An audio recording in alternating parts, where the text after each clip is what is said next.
Since you clicked on this video, I'm guessing you're thinking to yourself, wait, what the hell is this guy talking about, man? Shorekeeper is the best support in the game, right? Like, why isn't she a must pull? And hold on, just let me cook. So, Shorekeeper is in fact the closest thing to a must pull in the entirety of Wuwa. But the beautiful thing about Wuwa is that there isn't a must pull at all. Even if she makes your account so much better, it still doesn't make her a must pull. I qualify a must pull as you need her, or otherwise you are not being able to clear content. And that is simply not the case. You can clear content without her. I've seen triple DPSs, or maybe like a Verena or Baizhe. You can use those characters and still clear endgame content all the way up until the last bit. So she is not a must pull. Does she increase your account by a shit ton? Yes, she does. And in this video, I just went over why she's not a must pull, but I also want to go over her kit and what targets you should get, the best echoes, so you guys know like what to focus on if you are planning to pull her. Mind you, that in the next patch, it's the Wuwa, it's the anniversary patch, so Zenny's coming, so you might want to save your pulls if you are planning to pull for Zenny. But don't sleep on Shorekeeper either, because she is very, very good.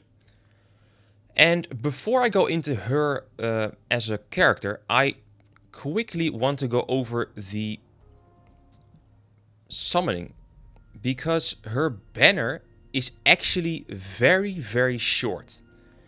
And I personally believe that this is pretty predatory, because normally a banner would be around 3 weeks, and her banner is less than 2, which I think is very weird, because Shorekeeper is one of the most sought after characters in the entire game. So making her rerun last shorter, and also right before anniversary patch, it feels kind of like they're trying to, take up our astride shards and get us to spend, so eventually we'll spend on Zenny. But I do have to admit, besides the fact that it is shorter, the banner is shorter, I think with the placement, it's either before Zenny, but if you put her together with Chacona, for example, then it's going to be right before Cartathea. So there isn't really a good place to put her, really. So just wanted to point that out, that I think is pretty weird.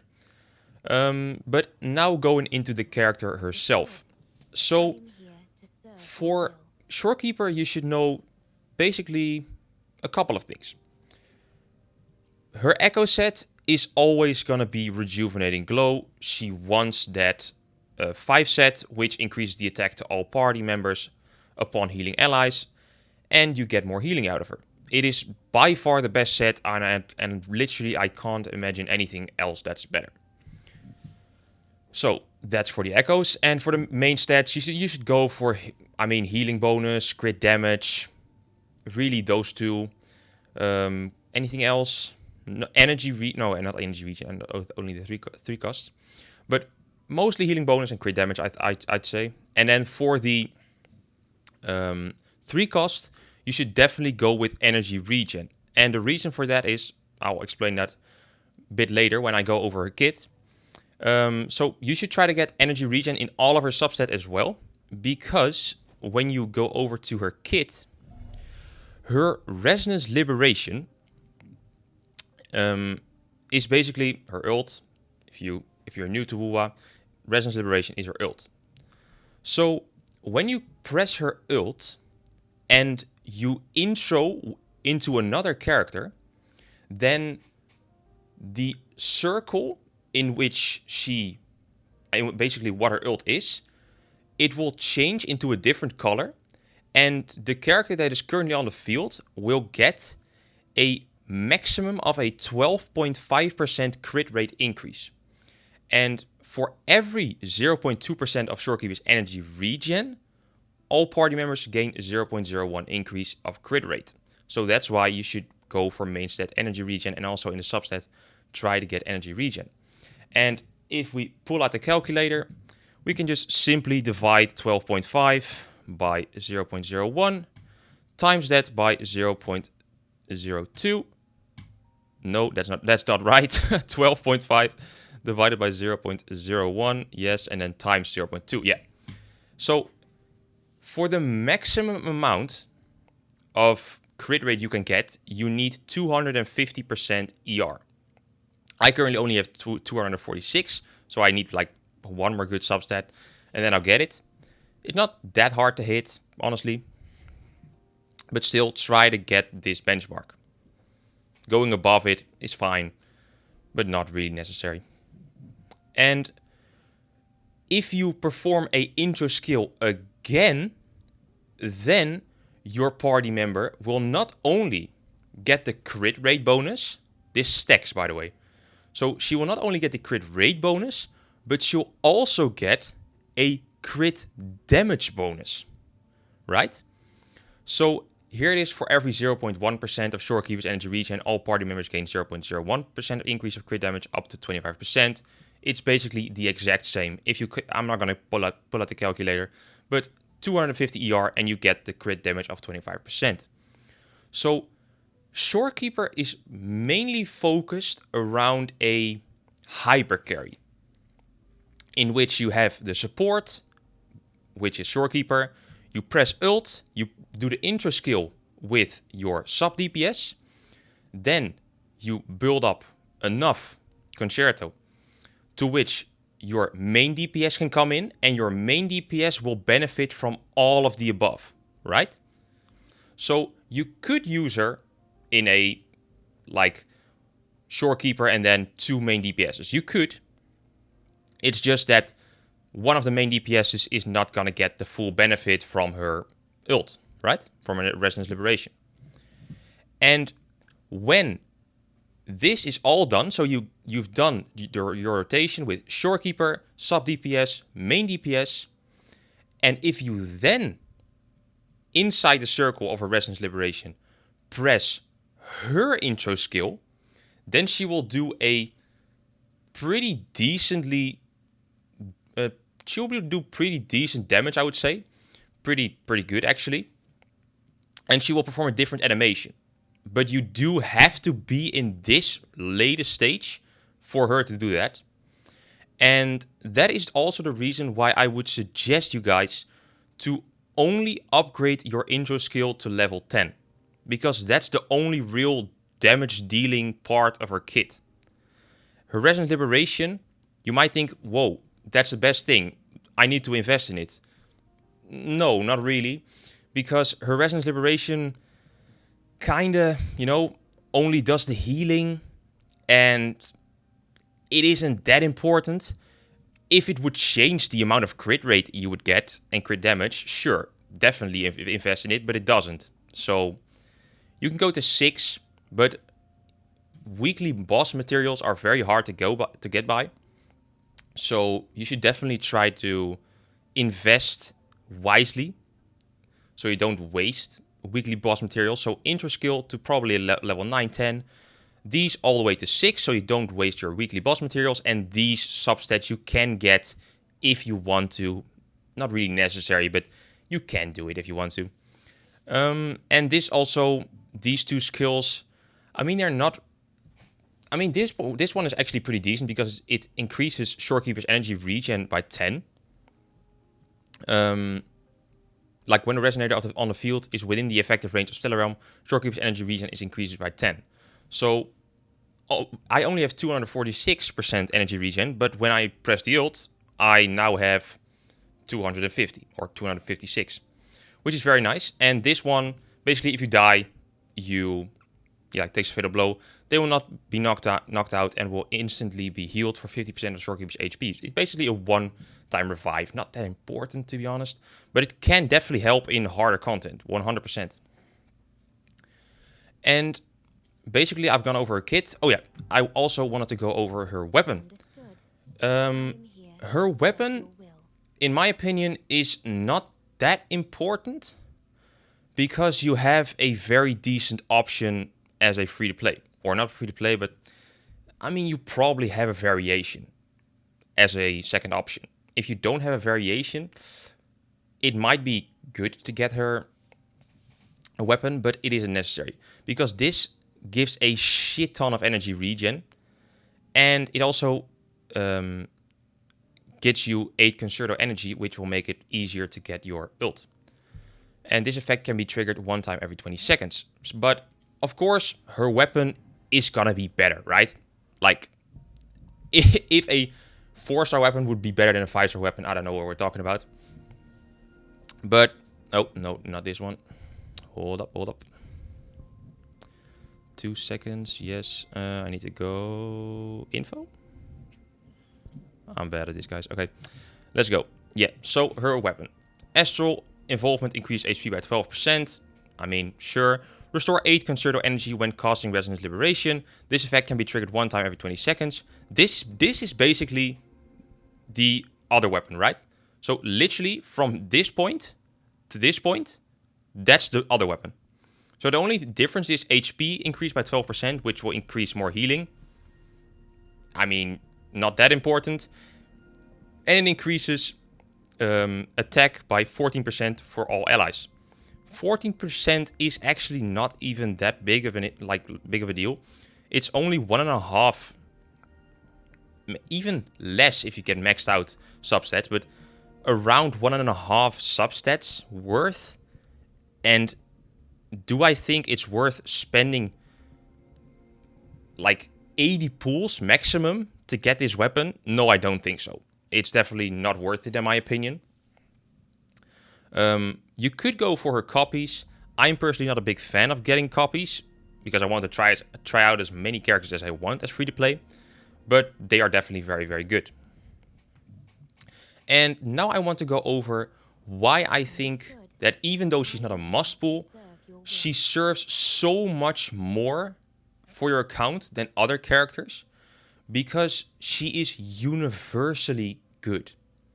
Like any team can benefit from crit rate, crit damage, crit damage, attack buffs. Even there is, I can pull it up for you guys. Even in Pridewin, you can see when I pull up. Hold up, yes. So if I pull up Pridewin and I go to her, when she does her outro skill, so you go into another character, she has, here it is, all nearby party members damage is amplified by 15%. So you get crit rate, crit damage, damage amplifier, attack percent buffs. She is so universally good, it's ridiculous actually.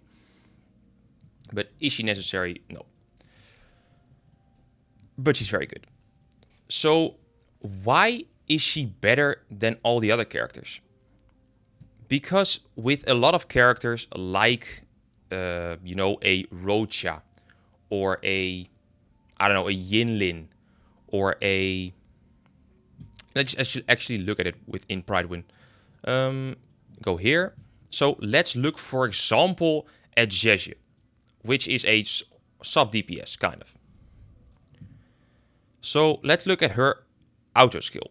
The incoming Resonator has their Glacio damage amplified by 20% and their Resonance skill damage amplified by 25% or until they are switched out. This is literally a sub DPS made for Carlotta, because Carlotta does Resonance skill damage and Glacio. But she is good for Glacio type characters. And even if you have her in a Glacio team, only Carlotta currently really benefits like a ton from the Resonance skill amplification. Because that's her main source of damage, together with her ult, but mostly the Resonance skill. And that's with a lot of characters that came after Shorekeeper. Let's look at Brand, for example. Like, if you look at his auto skill, it increases fusion damage by 20% and Resonance skill damage by 25%. He is made for Changli, right? Like, all these characters are now being built for other characters. Contarella is built for Prolova. That's going to be in the future. Rocha is built for... Wait, hold up. Does he give basic damage? Let me look. Of course he does. I didn't even know. But the incoming resonator has a havoc damage, blah blah. Basic attack damage amplified by 25%. Who benefits from basic attack damage? Of course, Camellia. So all these new characters are being made for specific teams, right? And sure, they work outside of those teams, right? Sure. But the one character that you can literally put on any team and they will perform quite the same is gonna be Shorekeeper and Verena. But Shorekeeper mostly. She gives a lot of crit.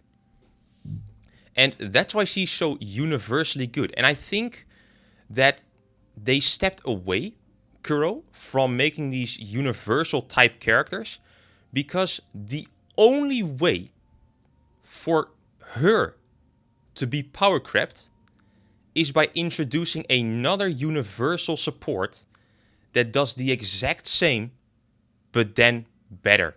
So more crit rate, more crit damage.